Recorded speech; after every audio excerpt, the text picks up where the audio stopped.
Hello दोस्तों, आज हम कहानी सुनेंगे सासू माँ। पुत्र का विवाह साधन संपन्न होने और नई बहू के घर आगमन पर माँ अति प्रसन्न थी। बहू को आशीर्वाद देने आए सभी लोगों के समक्ष हंस कर यही कहती, मेरे लिए तो बहू और बेटी में कोई फर्क नहीं, बहू तो मेरी बिटिया ही है। बहू भी यह बात उमंग कर सुनती और ईश्वर के प्रति बारंबार आभार व्यक्त करती, स्वयं को भाग्यवान समझती।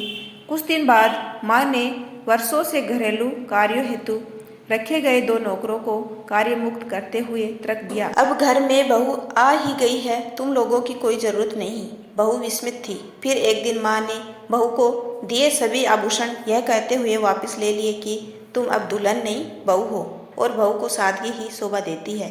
बहू एक बार फिर चकित थी और एक दिन बहू को तेज बुखार होने के बावजूद घर का पूरा काम करने के बाद अत्यंत क्लांत वह बिस्तर पर लेटी ही थी कि माँ आकर बोली, उठ, मीनाक्षी आई है, उसके लिए गर्म रोटी उतार दे।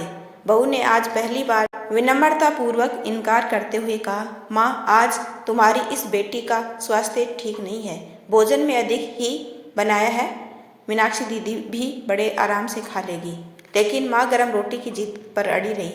आखिर बहू ने शांत स्वर में कह ही दिया, माँ, मैं बुखार में तप रही हूँ, चक्कर आ रहे हैं। मीनाक्षी दीदी कोई मेहमान तो नहीं, यह तो उनका अपना ही घर है। बहू की बात सुनते ही माँ बरस पड़ी, तुझे यह देखकर लाज नहीं आएगी कि वह काम करे और तू आराम? आखिर वह बेटी है और तू बहू है, तुझमें और उसमें बहुत अंतर है।